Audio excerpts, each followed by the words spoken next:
E esses dois pontos que nós vimos agora do mundo germânico, que foi o comitatus e o benefício, são fundamentais para nós entendermos o desenvolvimento das relações e da economia no mundo, né, feudal.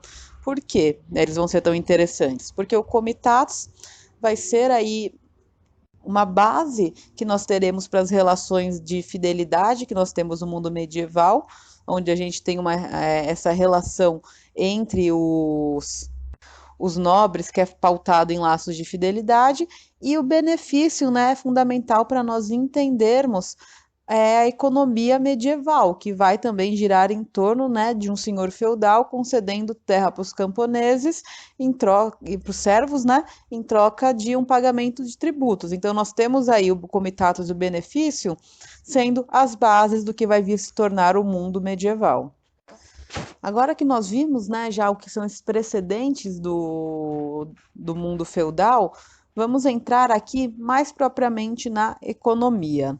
E para começar a entender a economia, nós temos que entender primeiramente qual que era a unidade de produção nesse período da Idade Média. Bem, os produtos, né, que eram feitos no mundo medieval eram produzidos a partir do feudo. E o que era o feudo? Era uma extensão, né, de terra onde estavam concentrados diversos pontos aí do mundo feudal, do mundo medieval. A economia que existia dentro desses feudos era uma economia que era baseada totalmente dentro da agricultura e do pastoreio. Então, o mundo feudal não era um mundo onde nós tínhamos trocas monetárias. Às vezes, né, nós tínhamos troca de produtos, mas não tinha aí troca de dinheiro dentro desse mundo medieval. Então, nós tínhamos uma economia que era baseada na agricultura e no pastoreio e que tinha técnicas mais rudimentares que tinham aí uma baixa produtividade. Era uma produção que era autossuficiente para sustentar as pessoas que moravam dentro desses feudos e que não estava preocupada em um primeiro momento, né?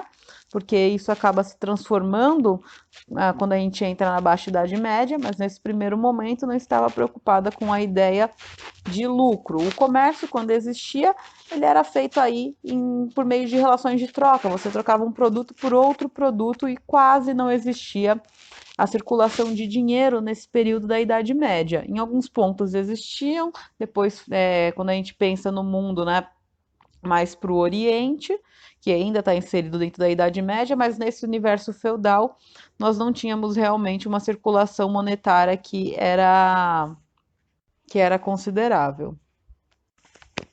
Ainda pensando nesse universo dos feudos, a gente tem mais um ponto que é importante vermos, que é aqui a divisão das terras feudais. Nós tínhamos no feudo a divisão em três partes, que era a reserva, ou o manso senhorial, que era uma parte que era para ter um cultivo, né, particular do senhor. Tínhamos o manso servil, que tinha a terra ocupada pelos camponeses e o espaço que eles faziam seu próprio cultivo, e onde, né, pegavam uma parte da produção também para pagar tributos para os senhores. E tínhamos as terras comuns dentro dos feudos também, que era formado pelos pastos, pelos bosques, né? E dentro dessa área, né, tinha um espaço muito grande para ter o cultivo, né, dos alimentos. Mas por conta do uso constante que tinha, né, desses campos, desses pastos, acontecia um desgaste muito rápido. Isso, né, esse desgaste ele vai mudar quando tem um progresso, né, quando tem a aplicação de novas tecnologias, né, nesse cultivo dos feudos. O que eles fizeram, né, que resolveu esse problema do desgaste? Foi substituir o sistema tradicional que tinha de plantio por uma técnica que era chamada de rotação trienal. O que era essa rotação trienal? Era uma técnica onde eles deixavam o espaço de cultivo descansando por um ano, depois de cultivarem por 2 anos seguidos, iam tendo aí uma rotação de espaços para cultivar os alimentos. E aí isso acabou terminando com o desgaste que tinha dentro dos feudos. Para terminar aqui a aula de hoje, eu não vou entrar novamente na questão, né, do mundo árabe, dos islâmicos e nem dos povos bárbaros. Então, para acabar aqui a aula de hoje, nós vamos ver um pouquinho sobre as obrigações que os servos tinham dentro desse feudo. Eu falei já para vocês que dentro desse universo medieval nós tínhamos aí uma economia que era, né, baseada na prática do benefício, onde tinha aí os chefes, que nesse caso eram os senhores feudais, que concediam terra aos seus colaboradores, no caso aí os servos, em troca de alguns tributos. Esses tributos no mundo medieval eram chamados aí de obrigações servis. E quais eram as principais obrigações que o servo tinha? Primeiro, né, tinha a corveia, que era um trabalho dos servos, né, dentro da reserva da reserva senhorial, onde os servos trabalhavam alguns dias da semana na terra, né, dos senhores feudais. Um outro imposto era chamado de talha, onde, né, tinha o recolhimento de uma parte da produção dos servos para os senhores feudais. Um outro imposto eram as banalidades, que era também, né, mais um pagamento que os servos faziam para poderem utilizar os equipamentos que tinham no feudo, né, como o moinho ou a moradia. E, né, um outro imposto importante era a mão morta, que era um tributo que o servo pagava quando algum parente morreu e ele herdou um arrendamento, né, de cultivo. Então, nós tínhamos aí esses 4 impostos que foram aí fundamentais para a gente entender as relações que existiam entre os servos e os senhores feudais. Lembrando aí que os servos eles são diferentes dos escravos. E são diferentes porque, né, no caso dos escravos, os escravos estão ligados ao seu senhor. Então, o senhor pode vender esse escravo, né, pode trocar esse escravo, e aonde o senhor for, ele pode levá-lo. Já, né, essa servidão está relacionada à terra. Então, o servo ele está ligado à terra, ele não está ligado ao senhor feudal. Então, se o senhor feudal vende a terra, ele não vai levar os servos com ele, né? Os servos vão ficar aí ligados à terra onde eles estão. Acho que com isso a gente finaliza aqui essa primeira parte das nossas aulas sobre o mundo feudal. Na próxima aula nós continuaremos a ver aí um pouco mais sobre esse universo da Idade Média e entraremos mais na questão da sociedade e da política feudal, né? Então é isso, espero que vocês tenham entendido bem a aula de hoje e até a próxima aula. Oi meninos, tudo bem? No vídeo de hoje nós daremos continuidade às nossas aulas sobre o período da Idade Média. E hoje nós entraremos no feudalismo, que é aquela parte que mais vem na nossa cabeça quando nós pensamos em Idade Média. Primeiro ponto aqui que nós precisamos entender para ver esse período do feudalismo é entender o que realmente foi a Idade Média e as divisões que nós tivemos desse período, porque normalmente quando nós falamos aqui do estudo da Idade Média, nós estamos falando do estudo, né, do mundo feudal mesmo, que a Idade Média seja também um período que abrange aí os avanços árabes, que abrange o Império dos Francos, né, o Império Carolíngio. Então, mesmo que a Idade Média tenha sido mais do que o período do feudalismo, o feudalismo aí é onde a gente concentra os estudos sobre esse tempo.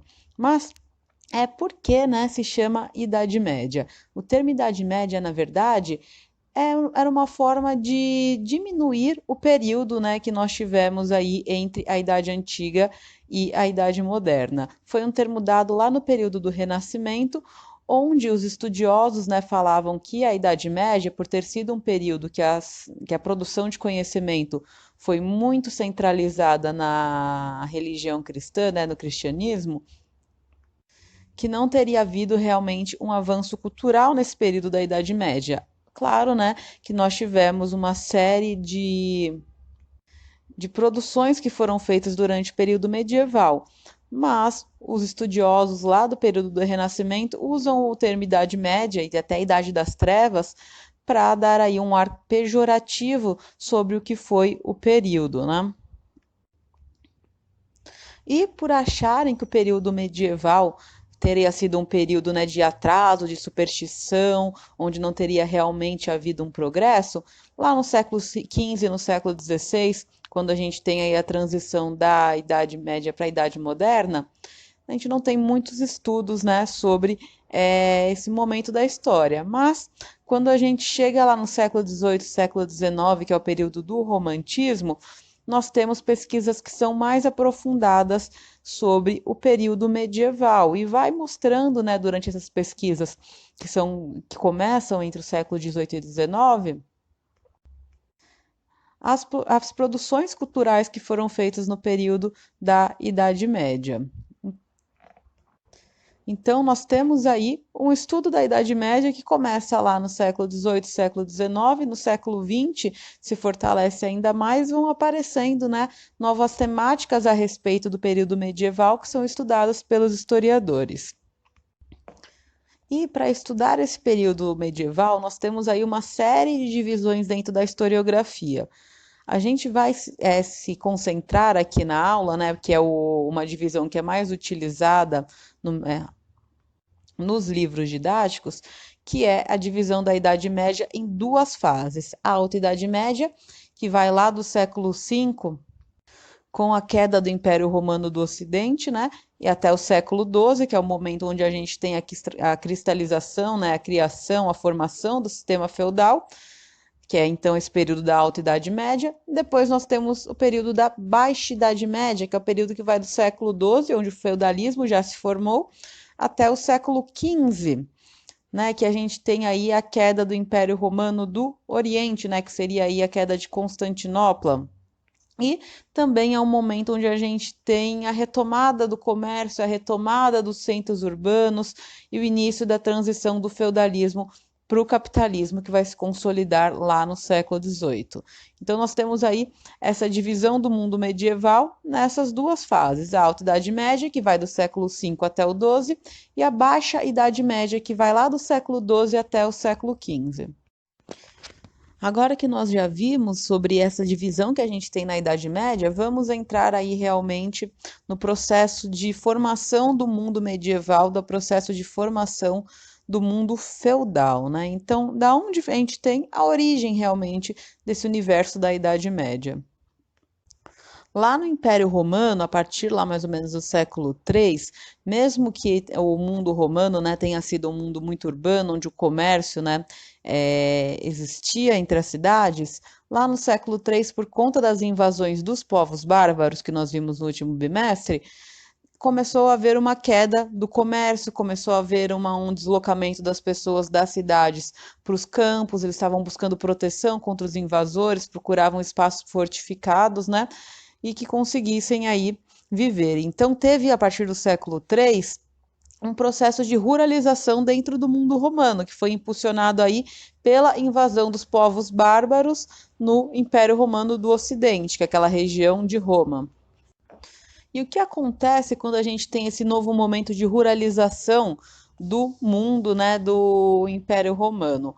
Então, tem uma necessidade de mão de obra para produzir os alimentos, né, para gerar a agricultura. Mas a gente tem também no Império Romano nessa época uma escassez da mão de obra escrava. Por que a gente tem essa escassez? Primeiramente, né, porque as guerras de conquista do Império Romano acabaram, né, sendo freadas. E aí, como eles não estavam invadindo novas terras, eles não estavam conseguindo novos escravos.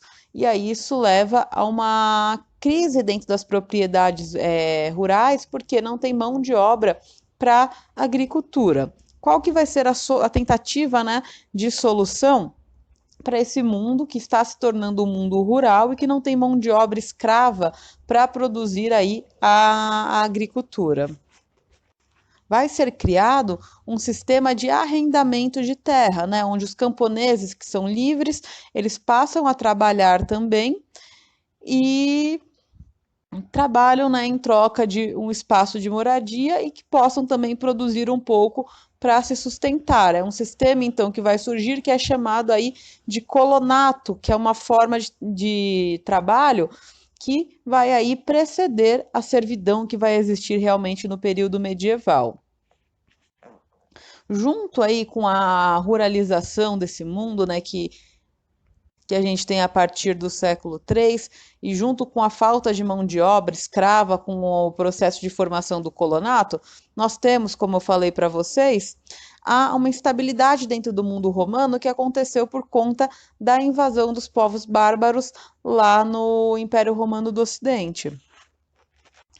E para conseguir fugir dos ataques, né, fugir das invasões dos povos bárbaros, as populações, né, os camponeses que viviam aí no Império Romano, vão buscar proteção, e vão buscar proteção em torno de umas comunidades autossuficientes que eram dirigidas por um senhor que poderiam, né, dar proteção a esses camponeses, que eram as chamadas vilas, né, que depois vão ir formando as vilas medievais e os feudos. E esses povos bárbaros, né, que eram germânicos nesse caso, depois de invadirem o império, né, depois da população se deslocar das cidades para os campos, né, em busca de uma proteção, esses povos germânicos, eles vão começar, né, a se integrar no mundo que existia na Europa. Então eles começam a ter relações com senhores, né, que existiam no que antes era o Império Romano do Ocidente. E vão mesclando a cultura que existia com eles, que era essa cultura germânica, com a cultura europeia, né, com a cultura cristã. E o que acontece dessa fusão é uma estrutura que vai se formar no mundo da Europa, né, ocidental. E como que vai se basear essa estrutura? Ó, os germânicos, eles tinham uma organização social que era fundamentada, né, na prática do comitatus. O que era esse comitatus? O comitatus é uma relação que existe entre os chefes que tinham as terras e os guerreiros. Então é uma relação aí de troca, de proteção, né, por terra. E esse laço do comitatus vai, né, se transferir do mundo dos germânicos para o mundo, né, feudal, que vai ser as relações de fidelidade que nós veremos mais para frente. Uma outra prática que veio também, né, dos germânicos vai ser do benefício. O que é esse benefício? Que também vai ser uma prática que vai ser transportada para o mundo feudal. O benefício é uma prática onde os chefes eles concedem uma terra para os seus colaboradores em troca de um pagamento de tributos. Então você vai ter lá um lugar para você viver, vai ter um lugar para você cultivar, desde que você pague uma parcela para os donos daquele território. E isso aí é uma ideia que é fundamental para a gente entender o feudalismo, porque dentro dos feudos a gente tem aí, né, a troca do trabalho pela moradia e pela possibilidade de uma pequena produção. E esses dois sistemas do comitatus e do benefício vão ser fundamentais para nós entendermos aqui o mundo medieval, tá bom?